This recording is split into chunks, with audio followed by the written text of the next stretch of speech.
Hey everybody, the following is a video of an interview I did with Nick McDonald up on his boat in Ketchikan, Alaska. Gave us a really cool tour of the interworkings of fish processing in Alaska and his boat as well. And then we sat down and had a great interview in the pilot house of his boat around a wide array of topics, including his history in ski teaching and his involvement in the division over these past, almost 3 decades, like a really long time. No offense, Nick.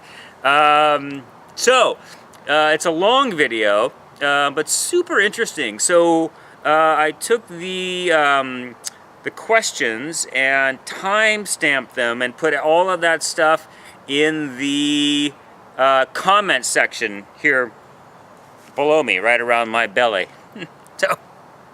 so you can move around inside the video and pick your pleasure. I will say that Nick does the condom over the head trick. If you've only heard about it, which is the case for me, you won't want to miss it. All right, have a great one, and we'll see you on the snow.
Awesome. Whew. Nick. Hey, Burrell. How's it going? Good. Good. So we're here on the Point Lavinia. Lavinia. Yes. Yep. This is Nick's summertime gig for 30 some years. Yeah, 34. No. 34. Is that right? How old am I? Yeah, 34 years. 34 years, yeah. And you spent one summer in the Northwest, or one part of one summer. I spent 2 weeks in the Northwest. 2 weeks in those 34 years. Yeah, wow. So you're like an Alaskan. That's your Alaskan home. Yeah, half Alaskan, half Washingtonian. Awesome. And you were down there to ski those 2 weeks. I was to ski at Mount Hood, at Timberline. Yeah. All right. Well, we're going to get right into it. So we got questions here from lots of different folks, and I'll say who the questions are from. And then the answers can be as long or as short as you want. Okay.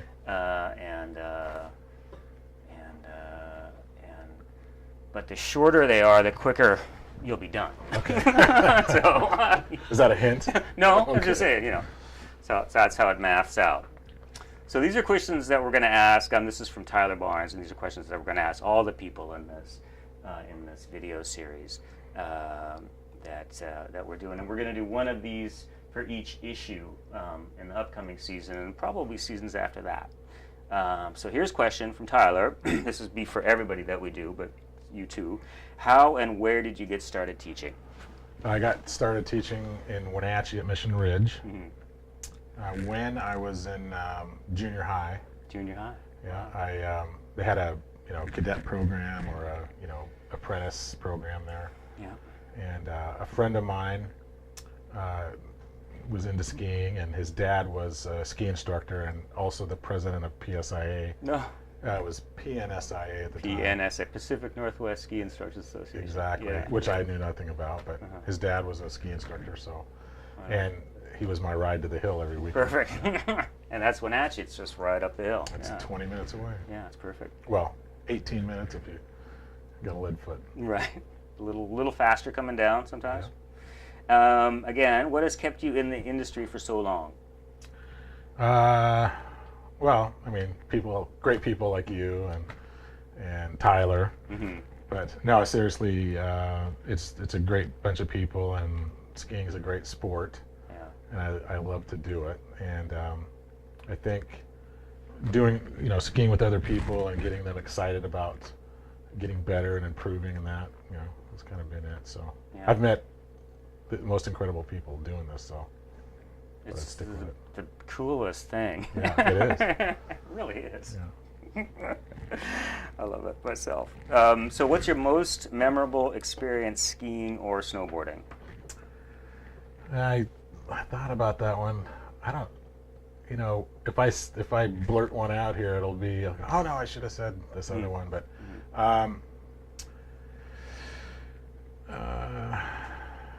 I worked at Alta one year. Oh, nice.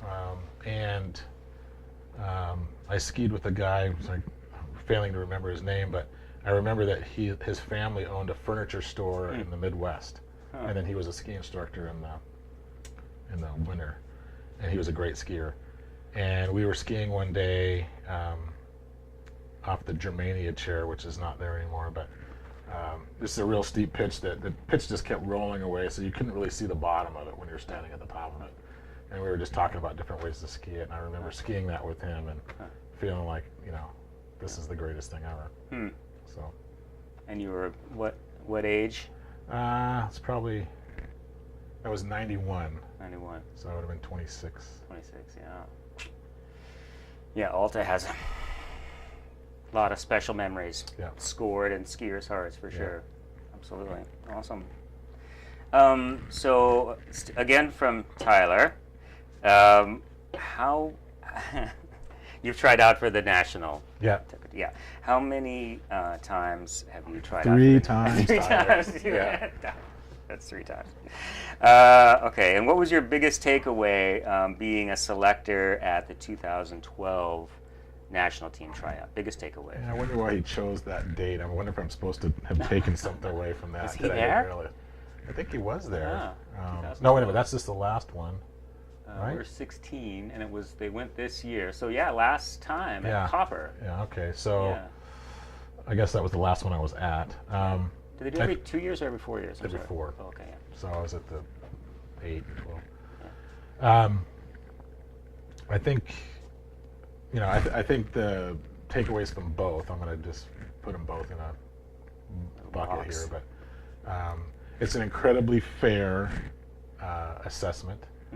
And if anything, it's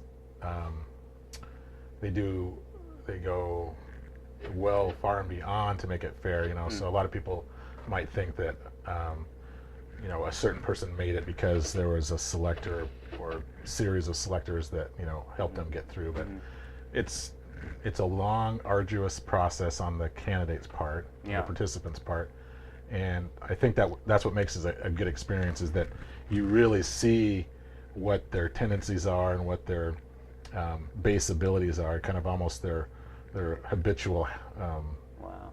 tendencies are, because they're doing things In over it and for over for so long. Yeah. You can kind of see where people No crack. hiding.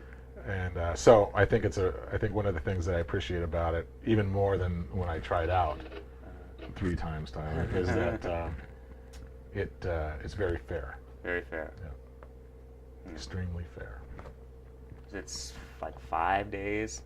Yeah, it kind of goes back and forth. I mean, there's been various formats of the tryout, so it could be 6 days or 4 days or whatever, but it's a week. Yeah. I can not imagine doing that. I'll say, I don't know if there's a question in there, I might jump ahead here, but I love the tryout. I mean, I love participating in the tryout because I like that competitive environment. I can't, you just don't lose, as far as I'm concerned. I didn't make it. I made it to certain levels, Sure. Better at sometimes than others, but it helps you kind of gauge. It helps you gauge where you are, in that environment. So, which is great. It gives you something to shoot for. Yeah. I mean, you something to train for. So, I think it's great, regardless of making it or not. How it goes. Yeah. Whew. Seems like a high water. That would be a high water mark for me.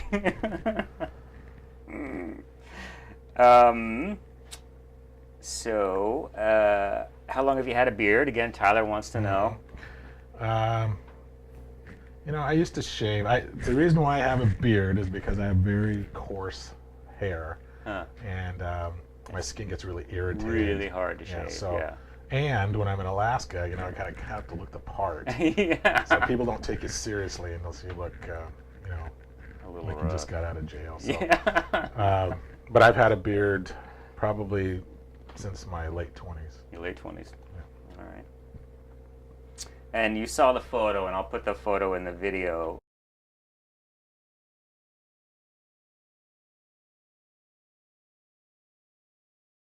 But who's the guy in the attached photo? Who's that guy we just saw in that photo? That's me. And That's so, you.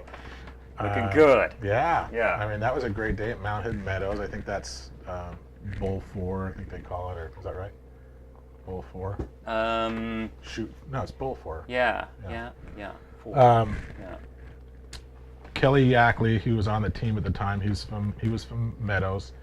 He had a friend that was a photographer, and he came out with us, and he shot him with some pictures. Classy photo. And back in those days, I was a headband guy because my hair was so thick. And you could be totally rocking it in the photo. Yeah, I had the headband on it, and my hair would actually kind of freeze, so it was almost like it, protected itself. Mm-hmm. That was a really great day of skiing. Yeah, and you were like little. I mean, you seem very Not thin. as big as I am now. Yeah, I mean, I don't know how to say it. I'm sorry. Yeah, how do you You really got a lot of muscle on you now, but back then you were like, This whew. before I started powerlifting. It was before that. Before yeah. Well, I think that coat I was wearing is also Slimming. slimming, but I'm bigger now. The big triangles coming down, as I Exactly. recall. Yeah, definitely. That was a Sun Ice. We were sponsored by Sun Ice then, and I remember that uniform. When I got that uniform, I'm like, oh man, this is great. Being on a team where you get free clothes. Yeah, some shiny clothes. And that was the tech team. Mm-hmm. That was a tech team. Wow. And what year was that, do you think? That must have been 92 or 3 or something like that. Yeah, early 90s. Wow. The team's been around for a long time. Team's been around since 84. 84. 82. Wow. Yeah. Wow. Well, sorry, Chris. The team has been around. The concept of the team has been around since '79. Huh. And I believe Chris Thompson Yeah. got it going in '80. Okay. And then I think the first team was 80 to 82. And then I'm just going by uniforms that I remember. That's how I remember the success of the teams. So they were in Dimitri sweaters and Rafi pants. Nice. And then they went to Dimitri pants and a Dimitri top. That was That was 84 to 86. So Nice. that was the uniform. Nice. Yeah. Yeah. I remember the Dimitri logo. It's really cool. Yeah. Like a little loop. Those guys are brothers out of Seattle. Are they? Is it Sam, Rafi, and Dimitri? I'm not sure about Yeah. Rafi, but it was John Dimitri, and I think his brother's name was Nick or something like that. Huh. Oh, the Dimitri brothers. Yeah. Yeah. Okay. Yeah. All right. Sweet. Okay. So Betsy Baker Bold wants to know what your divisional role will be this season and beyond. That's a great question, Betsy. I mean, I kind of look at myself. You know, I've been on the team. I tell this to the team members. I guess I'm going to say this to everybody. Been on the team. Got to do a lot of things there. Got in a assistant coaching role position there. Made it to head coach there. And I know I told the guys when I stepped down was that you know, we need to look at the turnover a little bit and the succession of the team, and not just, you know, camp in your chair and hold that spot. Now that doesn't mean you shouldn't be on the team for a period of time, but you know, do what you're going to do, and then kind of choose your successor or look towards the people that are going to succeed you. So I guess the lengthy answer to Betsy's question is to mentor people and you know, be an advisor, I guess, and I think Rick and I talked about that as far as how he would use me. So he bounces questions off me, and I do not feel offended at all if he doesn't take my advice, because that's what you do, is you go collect advice and you make your decision because you're responsible. Yeah. So. Yeah, and I can see that it's kind of been playing out over the last couple of years. It seems like you've been in that more in that mentoring role. Yeah. And you know, Calvin was that way. Chris is that way. You know, Chris has stayed pretty involved. He was CERT VP, and he was technical vice president and team coach. And I think and I'm not sure. I don't believe he was education vice president, but he's certainly, you know, done a lot of things in the division. So, and not necessarily taking it away from anybody, but he's stepped in when we needed him, when the division needed him. Yeah. There to mentor. Well, you've been really effective at that mentoring, you know. Thanks. Role. We can kind of see it from our perspective. I'm trying to be staff the and silent, yeah. Stay in the back, and give the looks. I'm working on my looks. Yeah, that's right. Did you just say that? Yeah. Really? Well, we know we can count on you. That's for sure. And then will you continue to examine? Yeah. Yeah. So I there's, you know, I guess part two to Betsy's question is I've been mentoring new examiners. So I just finished up with Michael Drake. Oh, right. And Tyler was one of my mentees, and Jeremy Riss was one, and I believe Dave Rowe is the next victim. Oh, Dave Rowe is going examiner. Yeah, sorry. Does Dave know that yet? I think he does. Yeah. He asked Mike about getting in the program, and Mike Phillips said that you can choose anybody you want as long as it's Nick. As long as it's And Dave said, I would like to formally choose Nick. Nick. Yeah. That's perfect. Well, you're who I would choose too, but I'll never do it. My handwriting is so horrible. I could never do the things at the end of the day. That should be part of the... It should be. Yeah. Well, yeah. I'm glad, you know, I'm glad I don't have to do it. Yeah. Okay, so what do you think your biggest impact to the Northwest has been? This is Betsy Baker Bold again. Biggest impact? Wow. I really seriously feel like that when I started coaching the team, that I was just continuing the foundation that Chris and Calvin laid. I was like, I'm just going to come and manage the store. So I guess if I was going to take credit for anything, was to keep the team rolling along. You know, it's not like I did anything to develop much, but I think Divisional Academy, I guess when it first started out, I was, kind of in the foundation of that, and kind of built that along and made it a good event. And became a popular event, you know. Since Kirsten's got in there, I mean, she's really, you know, bumped it up another level. So Yeah, it's everything she touches. yeah, Can I answer for you? absolutely. Immersion. Especially when they're obvious. Yeah. Where does immersion fit in that? Oh, immersion. Yeah. So, you know, I have to give Kirsten credit for that one too, because we went down. Immersion was a product that we kind of stole from Aspen. It was called the Hole It down there, so we do it a little differently. But we went down, Linda Cowan, Kate Morrell, myself, and Kirsten, and we kind of researched it out a little bit. And my plan was to just have the TDs go through it, you know.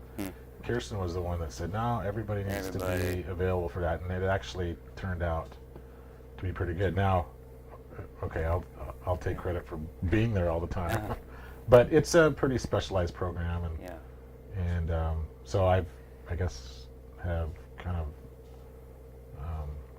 been the spokesperson or the speaker. Yeah, I've always, when the times that I've been there, it kind of, you know, definite, a big team effort. But Right. you're the shepherd Yeah. out there. All right. I'm going to get cane next time. And you've been to immersion, you'll know that's what it's like. And if you haven't been, that's kind of what it's like. Yeah. You're kind of on your own little path, in your own little pasture. That's a great That is program. right. It's like you guys scatter all over. Yeah. And ring the bell to get you back. Right. Okay. Yeah. It's a great program. I'm gonna go again next year for sure. Scott Weimer wants to know, who was your mentor when you first started in the industry? When I first started, I'm gonna give Calvin the biggest mentor feather. Wenatchee guy. Yeah, Calvin Yamamoto. I mean, if you don't know him, you're lost. Yeah. But Sorry. he was the coach of the team, but he was the assistant director at Mission Ridge, and then he became the director at Mission Ridge, and then he kind of was the one that pushed me towards PSIA, and he's from Royal City, you know, farm community. He's got the great, you know, American work ethic. You know, get up early, and he was in farming. Oh. And so he wouldn't let you get away with anything. And there was a real short period of time where I was kind of trying to decide if I was gonna teach skiing or whatever. And I remember one day he said, you know, hey, decide what you're gonna do or take out. So Fish or cut bait. exactly. Yeah. Huh. Yeah, he was a big mentor on me too. Now thinking back on it, like I was a newer level 2 teaching at Stevens, and what was that cat's name? Big national level guy I worked for. Stevens? Stevens. Steve Hyman? No. Oh, Sean Smith? Yeah, Sean Smith, yeah. Lost his name there for a sec. So I was working for him, and he was really just kind of inspirational to be around. And then I was a level 2, but I got to go to the CIT, Clinicians in Training, as a 2. And 3, my level 3 was definitely coming up. And I was with Calvin. I think he used to do those. It was down at Timberline. Yeah. And he used to do that group. And he did the coolest thing, was just like the most edifying and like the most, just the biggest vote of confidence he could give me. He said, "Bro, come on, we're gonna do this thing." And he threw his arm around my arm, and we locked arms. Yeah. And skied like, you know, a good 8-10 turns together with our arms locked. It's just like, this guy is the beginning of the season. I mean, you get tangled up, so, you know, something just shows there's a tremendous amount of trust. And it's like, keep going, bro. Yep. Keep doing what you're doing, you know. So, Yeah. He was big on those. We used to do another thing called zip, and we'd ski right behind each other, and you know, synchronized ski, but opposite. I mean, the ski tips tails would touch. Yeah. Goose it a little So you bit like to to get do the stuff tips like up. that. So I mean, that's a great example of, you know, you don't really kind of see that anymore, or I don't anyway. Maybe it's out there, but Calvin was great at doing things that kind of just inspired people about being out there. You know, rain, no big deal. Yeah. Let's go. So Just a tremendous amount of, you're on board. You're Yeah. with us. You know, Yeah. it was really cool. I looked at that when I would get down or lose inspiration. Sean Bold would like to know, who is the most famous person you've ever taught besides Sean Bold? Right. Well, I've worked with Sean Bowl. This is great. And so I worked in Aspen, and I got to see, a few famous people, but I wouldn't say that. Probably nobody's going to know who I'm talking about. There is a show called Taxi. Yeah. A comedy called Seen Taxi. it a million times. Yeah. Used to watch it every And day. I believe her name on the show was Elaine Nardo, but it was Mary Lou Henner. Oh, Mary Lou Henner. Yeah. So I'm going to fess up and say I didn't really give her a lesson, but I was working in this performance center, and people would come in and get their boots fitted and stuff like that. And about 2 weeks before, she was on the Letterman show, Oh, wow. and David Letterman asked her, what are you going to do for Christmas? And she said, I'm going to go out and ski with my favorite ski instructor, Sean McDermott, not Nick McDonald, Sean McDermott. And we were all at Aspen thought, what a great advertisement. No She really gave doubt. Sean a big ping. No doubt. So Sean brings her into the performance center, and I was working with another guy, and my job was to watch them ski and kind of give a movement analysis of how I thought they were, functioning mechanically. You go out on the hill and ski with Well, no, I'd watch the video. Oh, okay. When they come in, I watch the video, and then I talk to the boot fitter and say, that's not a mechanical thing necessarily. That's a movement pattern thing, So if they did this, they could change. So anyway, she was sitting down, and she had her feet just perfectly straight, where most people kind of toe out with their feet when they sit. Poised. So it was very poised. And I remember talking to Kevin, the boot fitter, and we were talking kind of softly, and I said, "Boy, she's really disciplined with the way she sits there, So she said, "What are you guys talking about?" And I said, "Well, I just was commenting on how disciplined you are." And she said, "Well, my grandmother was a ballerina, and we're supposed to do this." And so we started, talking about her family and everything like that. So that was the biggest, That's I up would there. say celebrity that I dealt with. But The show was in syndication for a long time, and she was quite the heartthrob too. A lot but of I'm going to folks- say my most favorite, Uh, maybe not as famous, worldwide, but Glenn Plake was. oh, Glenn Plake, yeah. I mean, as far as Famous in skiers skiing go, that's yeah. the summit right there Yeah. for sure. He's an awesome guy, I've heard great things about him. Now, and his wife, Kimberly. I hear Mary Lou, if you asked what date, what year, and what day of the week you met Mary Lou Henner, she could tell you. She's got that crazy memory Probably. thing. Well, Yeah. she has a son named Nick. So Oh, well, that helps too. she thought that But was- she was on 60 Minutes. She has that crazy memory thing. So never know. next time I see her, I'll ask her what Yeah. date it was, and I'll get back to you. What was your biggest? This is also Sean. What was your biggest tip from a guest? Question mark. Yeah. PSIA group. Question mark. I think my biggest tip from a guest was don't do that again, or else. God, I don't. The funny thing is, I never really got tips, and hopefully it's not because I was bad, but I remember people coming and go, "Oh God, I got this tip," and some people in Aspen were getting cars and stuff like that, and I never got a car, but I have still. I mean, he's still a friend of mine, and we ski together once in a while. But I developed this client in Aspen, and he turned out to be the perfect client. He had money to spend, so he's taken me all over the country: Whistler, Keystone, Arapahoe Basin, Mammoth. I mean, To rip around with. yeah, and- and we go. He Yeah. foots the bill, and it's things that I could not afford to do by myself. So Nice. you Does that still happen a that little bit? still happens. Yeah. Nice. Like every year. Not. Yeah. I mean, I'm going to say still happens. Hasn't happened for the last couple of years because he's been surgery here and there. But I just got an email from him saying that We're I'm going. all good to go. Oh, nice. So That's fun. Yeah. Yeah, that's a good tip. Yeah. Free skiing for sure. PSIA group. You ever get tipped by a PSIA group? yeah, I mean, I try. I mean, You have to say. I don't feel comfortable getting I always tips. I feel weird about it, so. but I take it. Yeah. It's Just skiing with them is enough. Definitely. It really is. I mean, It really I say is. that in jest, but No, it's. I feel true. uncomfortable taking tips. It from is people. true.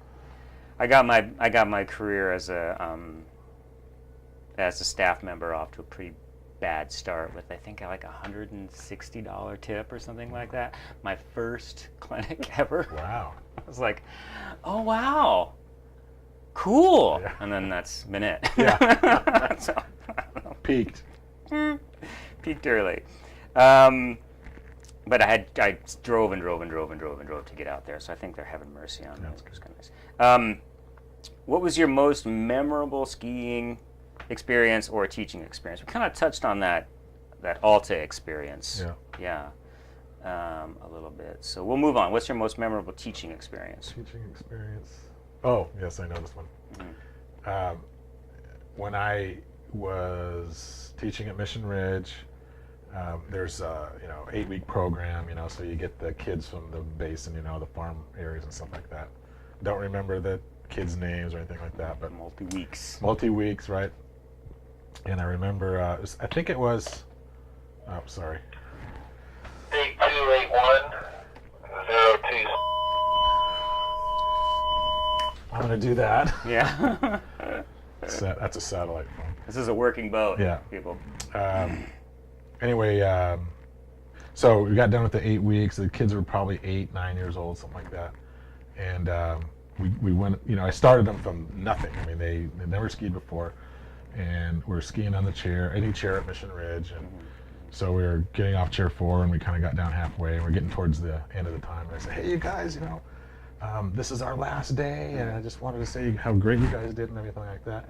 And I had one of the little girls in the class started crying because it was, over. I was hoping that, I assumed she was crying because she was going to miss the skiing. But anyway, I thought, you made a really big impact on the kids and stuff like that. So major part of the kids' lives at that age.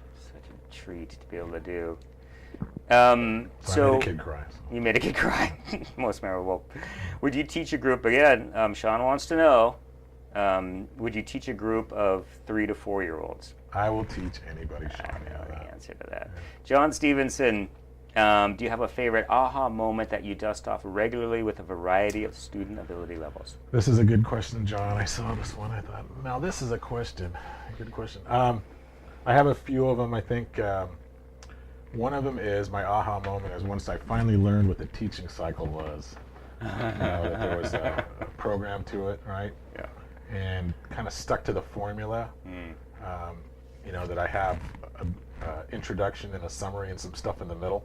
As long as I have the introduction and the summary, the stuff in the middle kind of goes okay.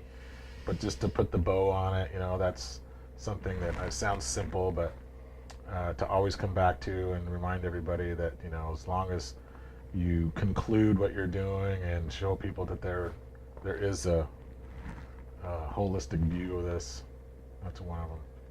Yeah.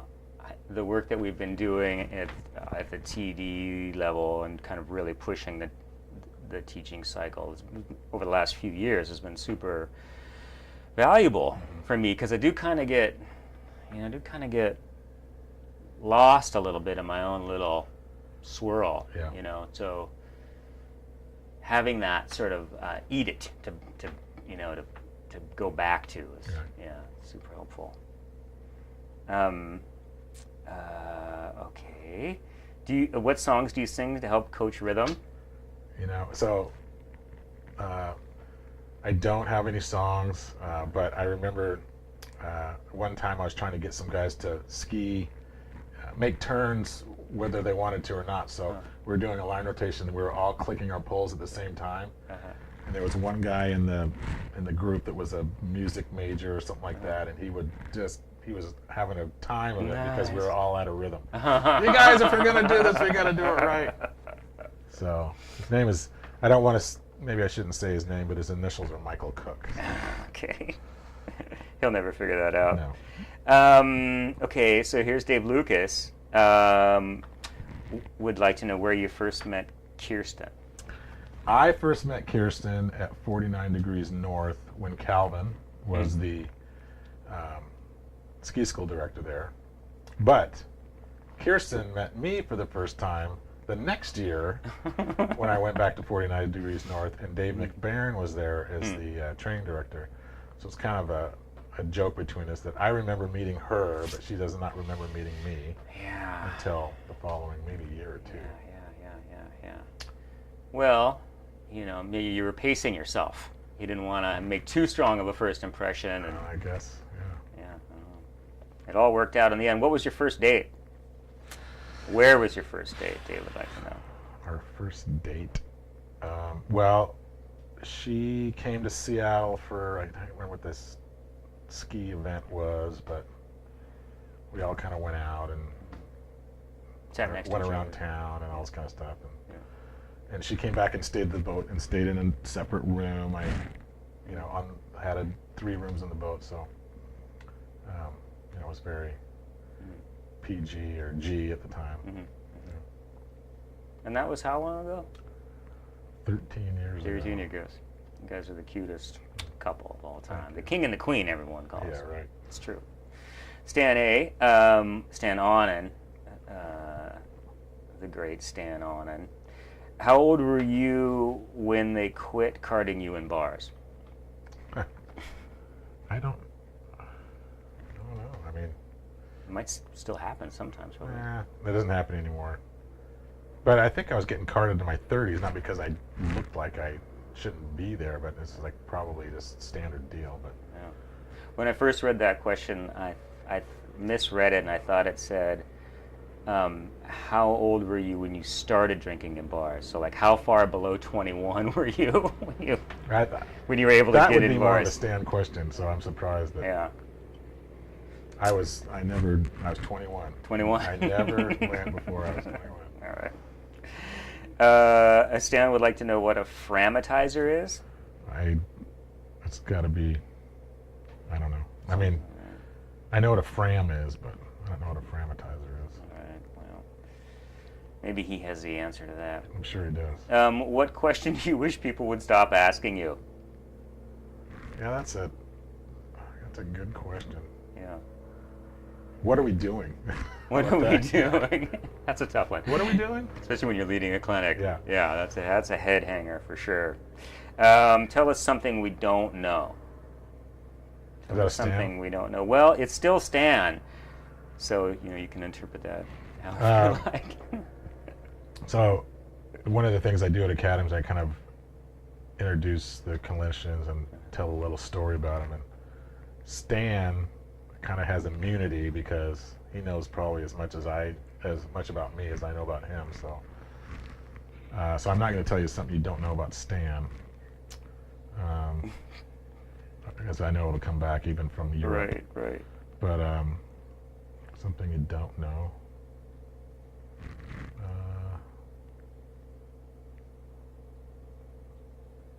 I'll come back to that. All right.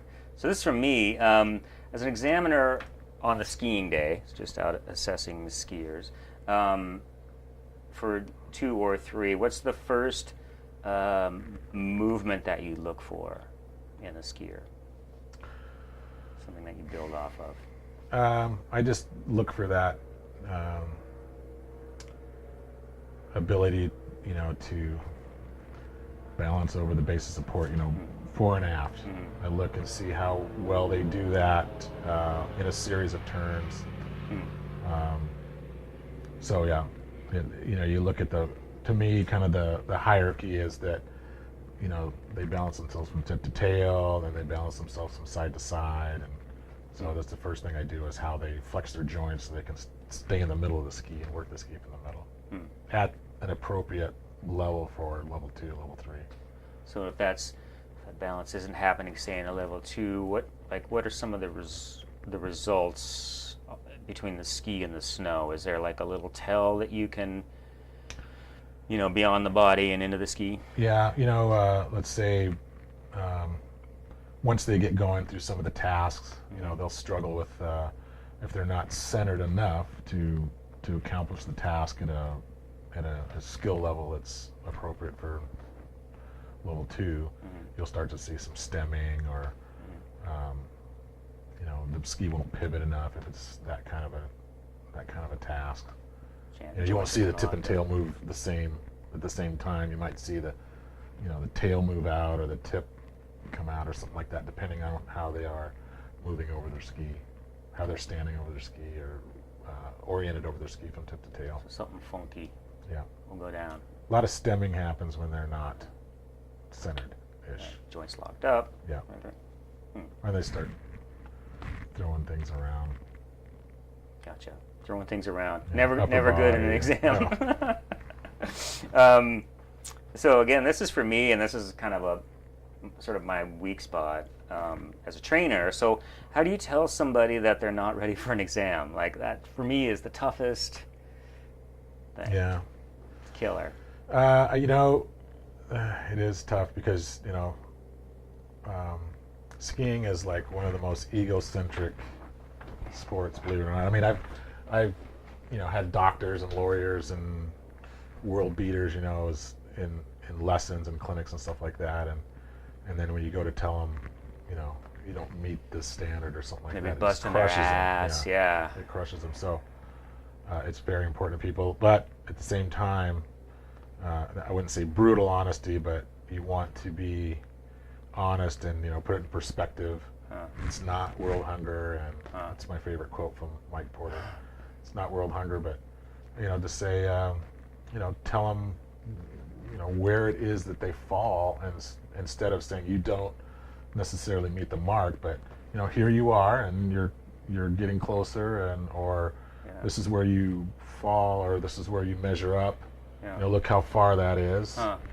Frame it a little bit. Frame the success that they've already made. Maybe frame it almost without a positive or negative even to it. Is just that, you know, you've got 80% or 60% of accomplishment here. So to do it consistently at 100% or 90%, you know, that's what it takes. A lot of people I don't think realize how much practice it takes. You know, they want something, but they ski 2 days a week, and they keep saying, well, I want to do what you do, but, well, I would say sacrifice, but I put in, like a lot of other people put in multiple days a week, hours and hours and hours and hours, you know, to do what they do. So they sacrifice a lot of other things to do that, but it's important to them.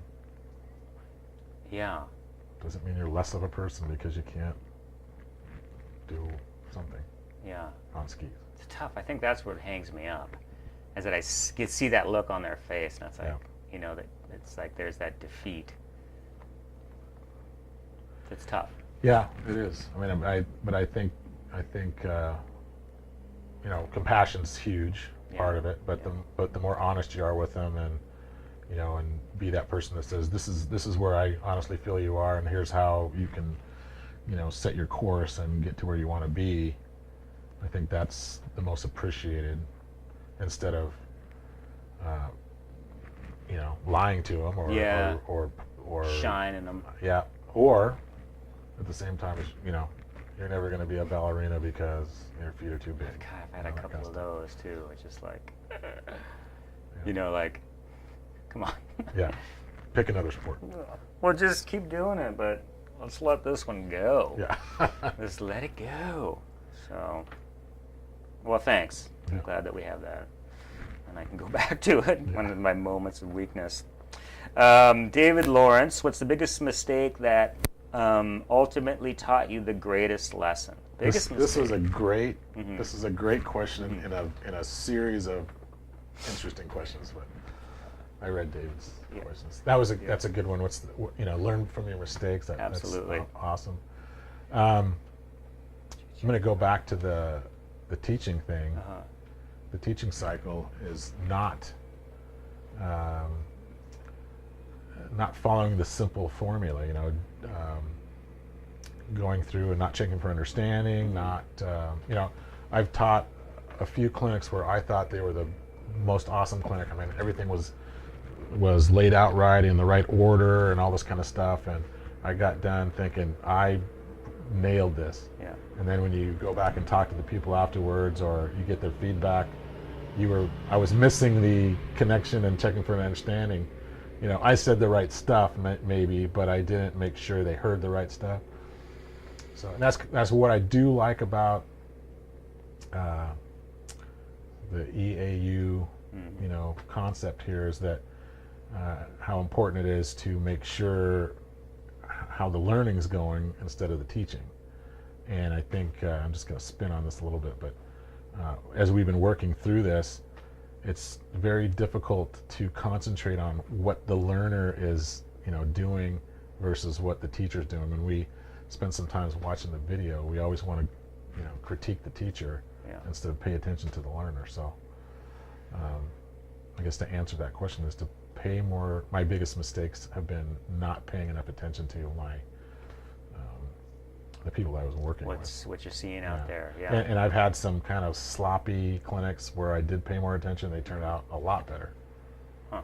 So I'll choose that now over, saying exactly the right thing or skiing perfectly or making sure that I stopped at the right spot.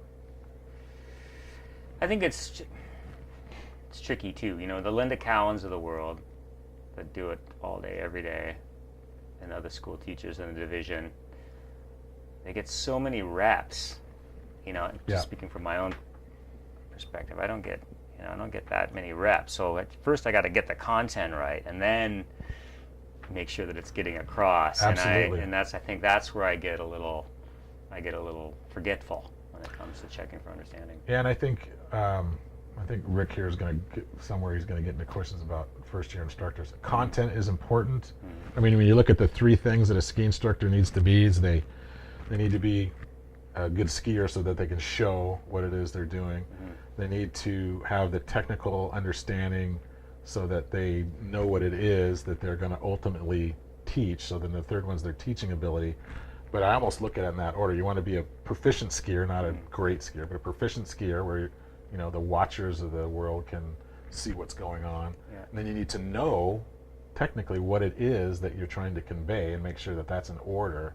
So then finally, when it comes to the teaching part and you start working on that, which is probably a huge portion of the effectiveness of an instructor. Yeah, and multifaceted. Is how you take those first two and use them to their advantage, and manipulate them and squeeze the most juice out of them, so that you have the most effect on the student. But so I guess I'm going to agree with you that those things are important. And, you'll spend some time nailing those down. But then once you are comfortable with those things, is getting into that teaching realm and seeing how you can really stretch it and be effective and hit everybody and stuff like that. And keep checking. Yeah. Keep checking. Yeah. I know that some of the, not great skiers or this people that I thought, you need to work on your skiing.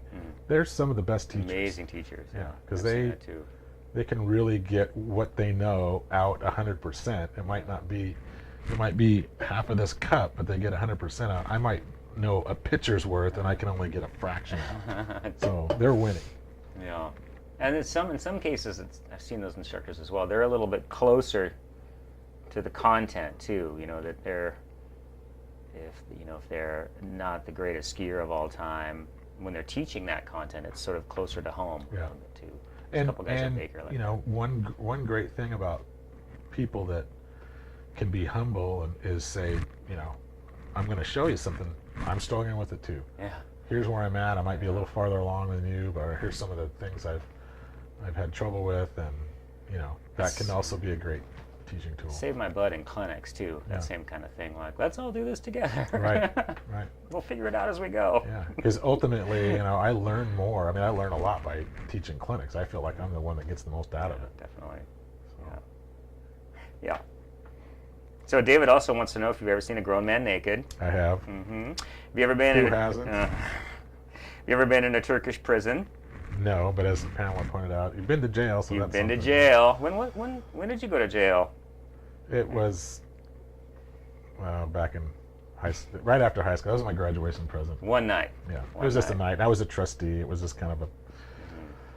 My dad thought it would be good for me to go to jail. Was it? Yeah, it was great. Yeah. Now you know. Do you like movies about gladiators? Again, David I do. Lawrence. I mean, yeah. Yeah? Yeah. Who doesn't like It's a good movie. 300? Yeah. If it's a good movie, it's a good movie. Mark Schanfaber. Sorry, Mark. What was the name of your first instructor with whom you took a lesson? Yep. Her name was Lisa, and I was 8, and she worked for the Wenatchee Valley, or she was in the Wenatchee Valley College program. Wow. And So that like was an at angel. Loop Loop. That was Yes, at Loop Loop, yeah. she was. I was at Loop Loop.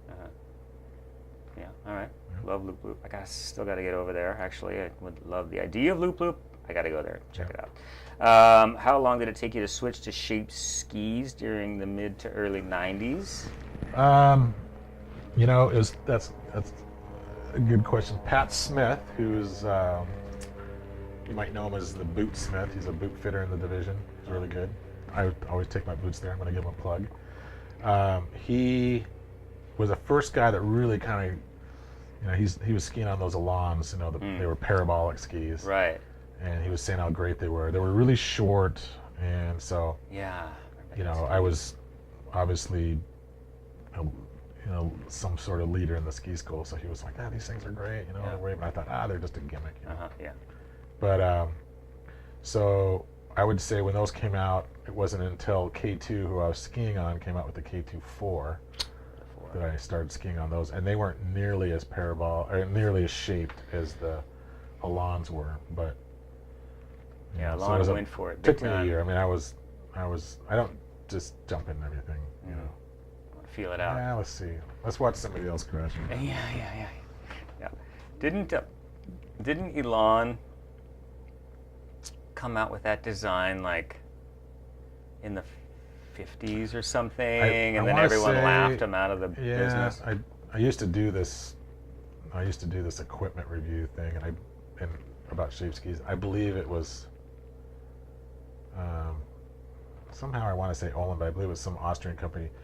They came out with a ski, but the problem was the width of the ski and the torsional stiffness technology they had weren't compatible yet. I mean, they wanted to make the ski wide, but ended up being a noodle. It'd be stiff. No, So make it work. it wasn't until they came out with torsion boxes and different ways to, Volant came out with like a cap, Yeah. on that stainless steel cap, so they were able to overcome that torsional problem. They were in there early, Volant. Yeah, Volant was, yeah. Yeah, they were on it early, it seemed like. Favorite clinic topic? I don't have one. Don't have one? No. Kind of the same way. Pamela would like to know, my wife Pamela, would like to know, where is your favorite run on a perfect powder day? Where is your favorite run on a perfect powder day? That's a great question. There's some of these questions are really gems like this. My favorite powder run. Well, there's a run up at North Cascade heli ski called Wolfman Jack. Okay. And it's another one of those runs that you stand at the top and you can't see the bottom because it's so long and it just rolls. Goes. Yeah. And if you could ski the whole thing in one shot, you're falling over at the bottom. Wow. Nice and long. It's nice and long. Continuous, yeah. And the helicopter ride's fun too. Yeah. We had a pretty great day at Baker a couple years ago now. We did. That was pretty amazing. That was the people, though. It wasn't the run. The people, but the snow was over the knee. It was right around 14 degrees, and it snowed all the way down in town. So no one came to the mountain. It was a Sunday. And I told the guys. And it was sunny. Yeah, and I hadn't been to Baker. The previous time I was in the Baker was when I was in stretch pants. And it was the same way. I mean, it was so deep, I'd make a turn, I had to lift my arm up so it wouldn't drag in the snow. Yeah. Oh, but then by noon, it warmed up. Right, exactly. It does have a tendency to thicken a little bit. Yeah. The Baker's great. Skis weren't the same then either. How do you think people view, this is me, how do you think people view Baker, like, in the division? I know that I kind of have different thoughts about different mountains, and this place is kind of racy, and this place is kind of, Lots of snow, and it's also kind of known as because of. I'm embarrassed, I can't think of his name. Jake. Oops. Yeah, I mean not him, but I know Jake, but the great snowboarder before him that kind of came out of there. And the Well, it was brother and Kelly. sister, right? Kelly. Craig Kelly. Craig Kelly. Yeah. I mean, so it's kind of R.I.P. It's also known as a, big snowboard mountain. Yeah. Where everybody else is alpine. Yeah. First, and then. Yeah. It's kind of switching back a little bit. Okay, cool. Pamela would also like to know, where do you dream of going to ski and why? Where do I dream? Yeah. I don't have a favorite. I don't necessarily have like, I would go here or go there. I dream of a lot of places. Uh-huh. I dream of Aspen. I dream of Mission Ridge. I dream of Stevens Pass. I mean, I've had I've had great runs off of Stevens Pass. I don't know the name of it. You go up Kerr's Chair. It used to be Chief Chair. And as you're going up, you head that way, and there's some great fingers over there that get really deep. Like under the base. You got to come off of Chief Bowl to get over there. Oh, okay, yeah. Go and you come left. out. You almost come out into the parking lot. Right. The you RV can take lot. it all the way That's down awesome. to the road. So if do you you have want. a bucket list ski area that you haven't been to yet? Everybody says they want to go ski in Europe, but I mean, I'd like to, but that's not. You've never skied in Europe? No, it's Wow. not huge. Wow. There's a question there about I've pretty much only been as far east as Colorado. Well, yeah, skiing as far east as Colorado, and Alaska, or Alaska. I like Alaska a lot. I mean, Does this sound familiar, Pamela? Yeah. It's like, I'm a well, little disappointed. I know. It's like there's gravity and Yeah. chairs are going around. I'm good. yeah. Yeah. Doesn't really matter where I'm at. Yeah, I mean, everywhere is I the prefer a greatest place. chairlift over a rope tow. Yeah. But yeah, I don't mind. Okay, so again, Pamela would like to know, if you can go back in time and change something about your ski career, what would you do differently? The great questions. I know, Pat, she's a pro. Yeah. Yeah. Did you steal these? Let's see. There's quite a few things I'd go back and change, Yeah. actually, so I'm going to pick the most effective Pamela one. goes for the marrow. Well, I mean, I know that, like at one tryout, the tryout that I made the skiing cut, and I was getting as far as I could, I decided I was going to go.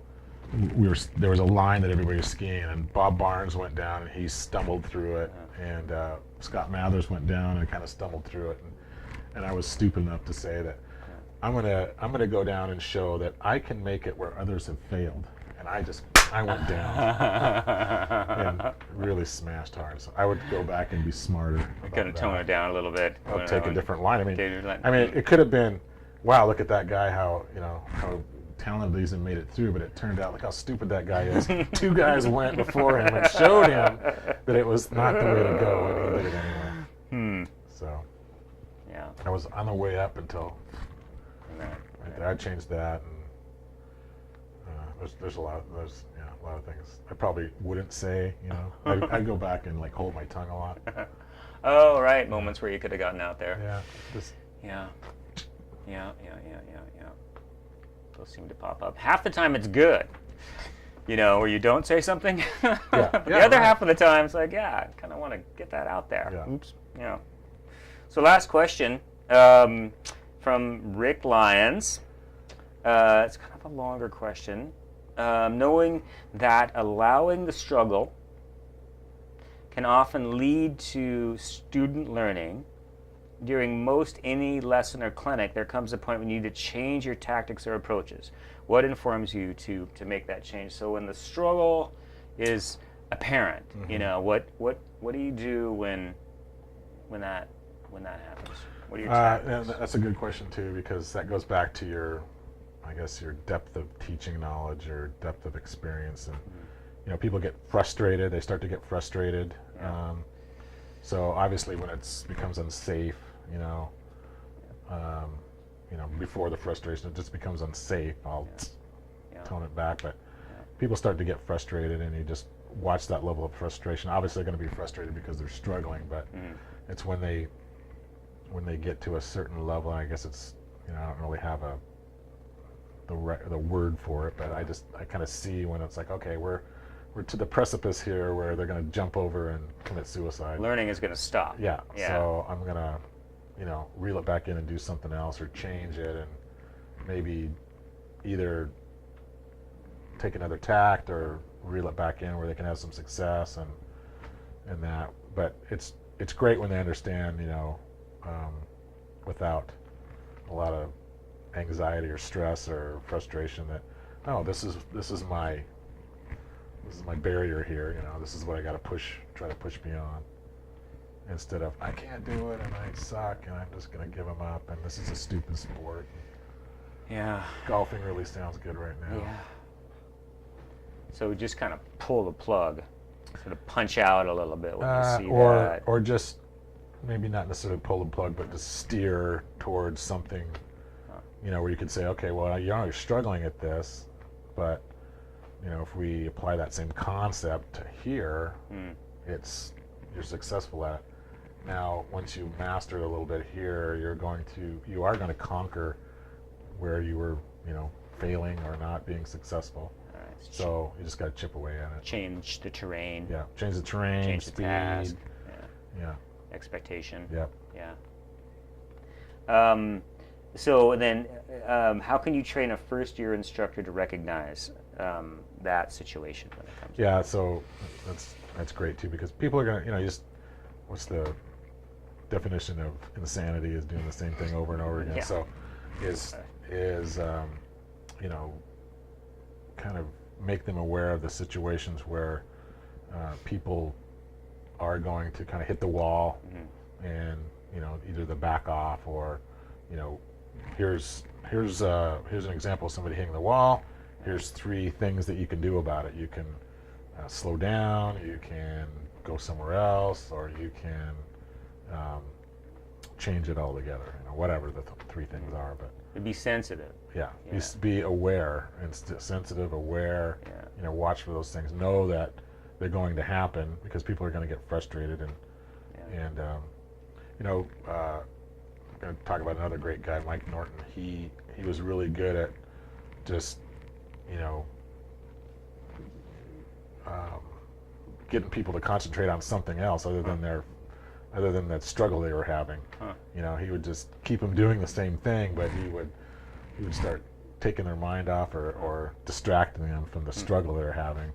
And he was really good at it, and but they would be doing it over and over and over again, and as they continued to struggle, he was great. But the struggle is important. Yeah. Yeah. And I learned another thing. This kid, I was doing an indoor clinic, and somebody asked me about practice, and I've always thought, perfect practice. But he's like, I don't agree with that. We do this motorcycle thing, and we teach people how to ride motorcycles, and if they fall, we applaud and make, it's great. Hey, you crashed, awesome. You're going to do that, and just applaud the struggle, celebrate the struggling. And he said it makes for a lot better learning experience because people know, this is part of the deal, and it's okay. I know when I'm working in that intermediate zone, or maybe getting someone to make the transition from wedge to parallel, and they eat it. Maybe they take it too far with the inside, and they get sucked down. I'm like, yes, now we're there. Yeah. Now we know where the limit is. You've taken it all the way to the red. Now off we go. That's that struggle. Yeah. And certain people don't like to fall. There's either it hurts or it's embarrassing or whatever. Yeah. Some people don't care if they fall. And it's like, oh. I mean, I've had guys that's like, I want to go to the top. I'm like, wow, you can't even turn. That's okay. So we go up and they fall all the way down and they have a great time. But by the time they get down, that's just what they want to do. Yeah. So you've got to manage that. But other people, Yeah. You got to read people. There's a little bit of psychology there. It's a lot. Yeah. Yeah. People are drawn to this industry for a reason. We don't end up here accidentally. That's right. If we weren't able to do it, we wouldn't be doing it. Yeah. So one more question for me. Can you explain centerline to me again? I know that you're a fan. I love centerline. But Yes, I know you explained it to me a couple times, but just one more time. Okay. Tell me, just for the record. Centerline, Jerry Warren, I believe, was very prominent in center line. And actually, the person that explained it to me very well was Carol Levine, so I'm going to plagiarize a little bit from Carol, national team member, great skier. Center line is, you look at it like a graph, or you look at it like an outline or something. So there's a line in the center, it goes up and down, and then there's a baseline that goes across. And when you look when you take the skills concept, when you look all the way to one side, you have edging movements and pressuring movements. And then we look all the way to the other side, you have rotary movements. Okay. And the center line is where these two and this one here come together and blend very well, or very equally. And the turn that's created, be it a wedge turn, wedge Christie, open parallel, dynamic parallel, is a blending of those things. Now, just because you move to the left or the right of the center line and are heavier on the edge and pressure or heavier on the rotary doesn't mean it's a bad turn. It just means that that combination or that intensity of more edge and pressure and less turning is what is called for because of the situation. So more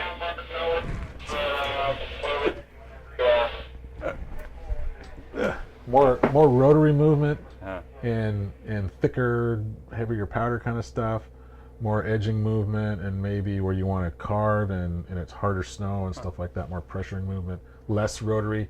I mean, Phil and Steve Mayer would say you don't need rotary at all, just tip it and rip it.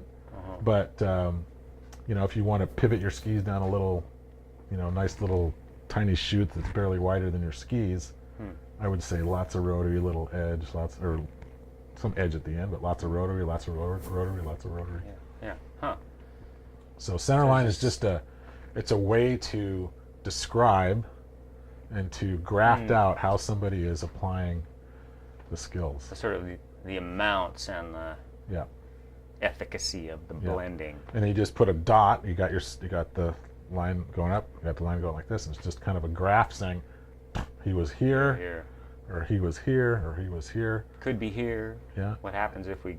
What happens? And that's what it was for. It's like here he was, but maybe if he added a little more of this. So the problem with centerline was that everybody thought the centerline was the perfect way to ski. That's what I think what screwed me. Yeah, and it was not the perfect way to ski. It just is. The centerline was something that you would gauge the performance or the application of the skills. I can see how that might have come out, like given the way things were in ski teaching at the time. It had a little bit more of a. You could correct me on this.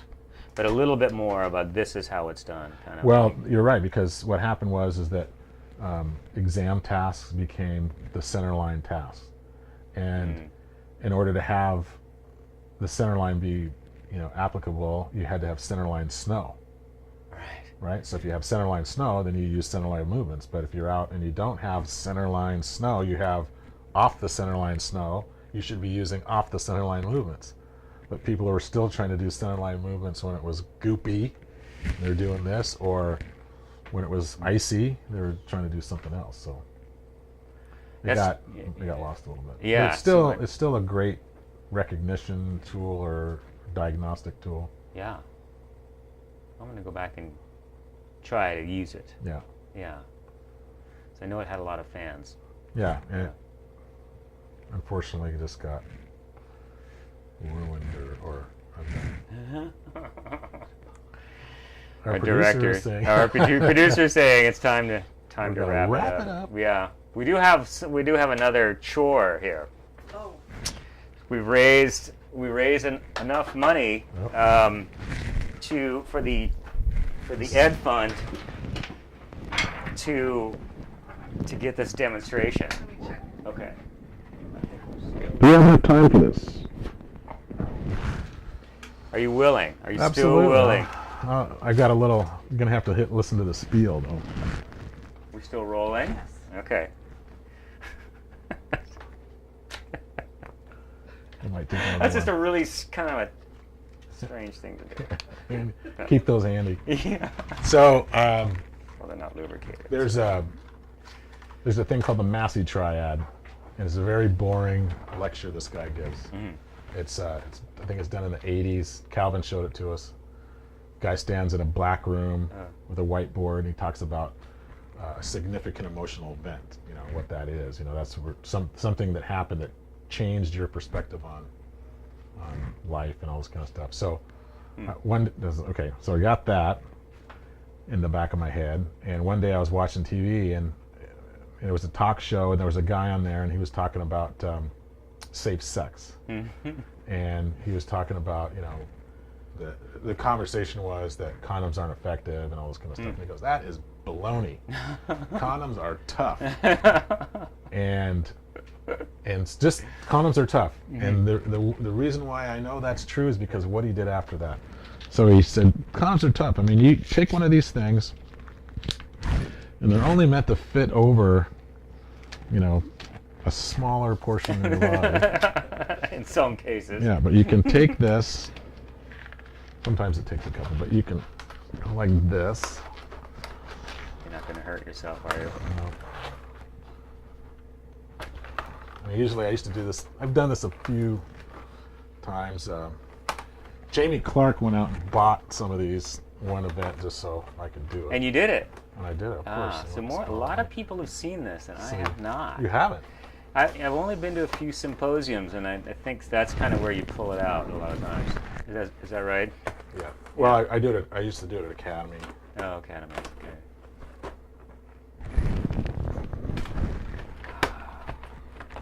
I'm trying to remember the last time I did this. It ripped. Did it? I don't think it did. No, I don't think it did either. I think you're good. Oh my gosh. Oh my god. Oh my god. I think my nose has gotten bigger since. Oh. You gotta be really careful. Wow. So right away, this guy's doing this, and I'm like, dang, he's right. Those things are tough. Wow. I'm glad I got the reservoir. Yeah. Scott Weimer could do this too. See, I can see through this, so you can hold up the bank if you want to. So now you got to plug your ears because it will hurt. Then you got to make sure that it stays in there. So.